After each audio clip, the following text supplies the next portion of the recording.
An athlete, a scholar, a Canadian sports legend. Russ Jackson next on SportsBis.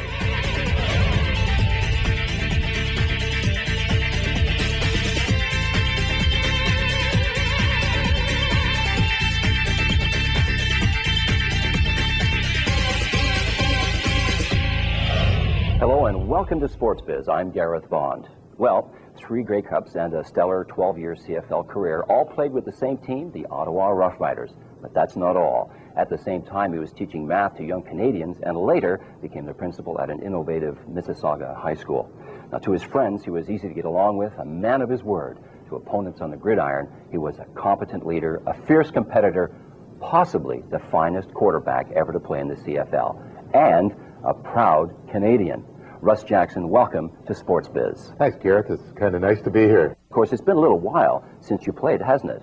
It has been. It's hard to believe that my last game was in 1969. When you start adding that all up, it's well over 30 years since I played football, but I went out at a great time. It was one of those situations where I had decided at the start of the year that I was going to leave football. I told the team, I told my coach, Frank Clare, that I'd had for the 12 years, that I was going to leave at the end of the season. I don't think a lot of people believed me. And to go out winning back-to-back Grey Cups and having the success we did as a team was just, you can't write a better story to end your career with. Oh, you sure can't. In fact, you left me as one very frustrated little guy back in Hamilton. I was a Tiger Cat fan.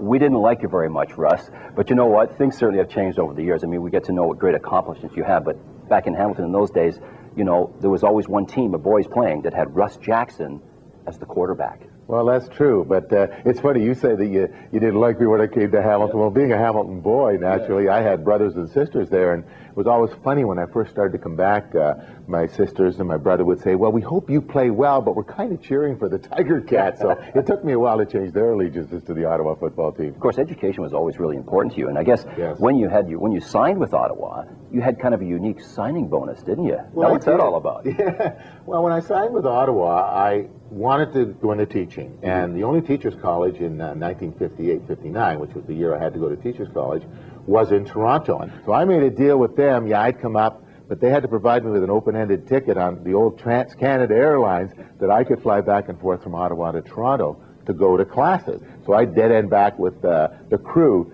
coming back to get to school the next morning. You know something, other stuff we need to talk about as well, looking at certain things. The 1969 Grey Cup, of course, it was your last game.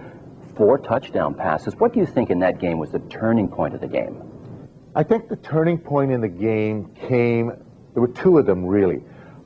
One was when they came on a blitz, brought the linebackers on me, and we'd called the perfect play a little dump over the middle to Stewie. We talked about it. That's right, yeah. Stewie caught the ball, they came on, there were no linebacker left in the middle, and there was just a defensive back had to cover him one-on-one all the way. And the field was a little slippery that day.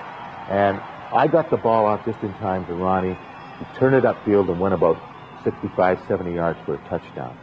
That took a lot of pressure off us because we hurt them.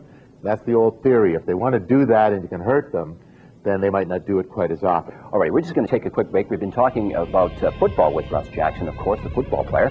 When we come back, we'll turn it around and examine one of the facts of life for CFL players, a look at how tough it can be to juggle 2 jobs, and of course, in Russ Jackson's case, the football player and the teacher. Then we'll explore a little bit about Russ Jackson, the man. So stay with us, and we'll be right back on SportsBis.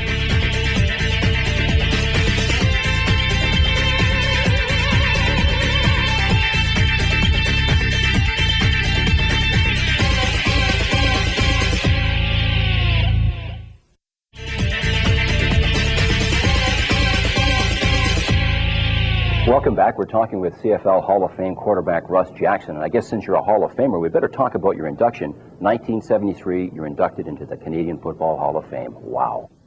Wow is right. Yeah.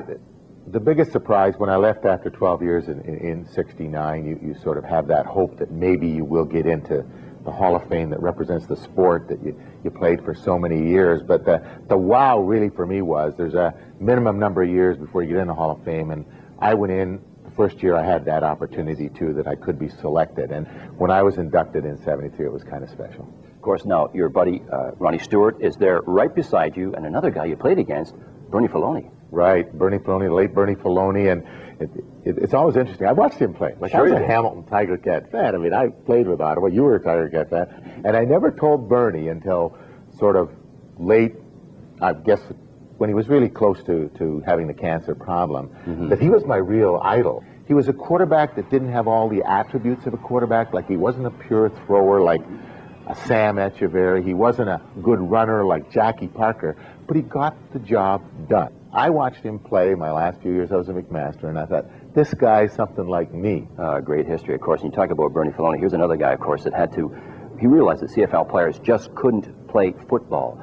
You all had to have other jobs, and of course, you took it even a step further because, of course, you became a teacher. I've always looked at my two professions, and I say the profession now, but really, education was my profession and football was my hobby, because I always knew that education was where I was going to end up, and I was fortunate enough to be able to, because of the way practices were scheduled and everything, I was able to work on my education career while I was playing football. And I started after Teachers College in 58, 59. I went and I was math teacher at Rideau High School. And I was the only grade 13 math teacher. I was the only math specialist at the school. I walked in that first year to teach. I had all the trig, algebra, and geometry classes in the school. I had grade 13. They were my babies. So it was kind of interesting for your first year to walk in and have all the grade 13 subjects. You are a member of the Order of Canada. Now, for just an average Canadian kid myself, it would be an amazing honor to have bestowed upon anybody. What's your feelings about being a member of the Order of Canada? I look back when I got the phone call to say I was going to be a member of the Order of Canada, and we talked about the wow of going into a Hall of Fame. Those things you sometimes believe are going to happen. As I said, when I left in 69, you kind of hope maybe your career would do that. But when I got the phone call and said, you've been selected as a member of the Order of Canada, and there are only a few hundred people over the years that have been selected that way, it floored me, really. The initial reaction was like, not wow, it's just like, how did this happen? Like, why me? Why do I get picked to be a member of the Order of Canada? And because it's not necessarily related just to the sports career, but hopefully the influence I had on a lot of teenage kids in Ottawa and in the Mississauga Peel region, that's why I'm there. Okay, and one final question, Russ. Young folks today, young football players today, they would, I'm sure, really benefit from a mentor like yourself. What advice would you have for the young football player, or in fact, the young Canadian? My advice always has been, whether it's been in education or in sport, you've got to put out everything you've got. I saw too many kids in high school who were capable of getting better marks, but they thought doing this was okay.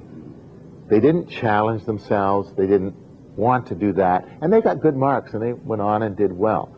You have to work hard all the time, and I don't care whether it's in education or whether it's in sport. You got to challenge yourself. You got to satisfy number one, and if you're satisfying number one by not doing the best you can, you're shortchanging yourself.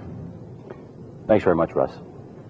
Well, Russ Jackson played football during the glory years of the CFL. 12 outstanding seasons demonstrating skill, commitment, and above all, leadership.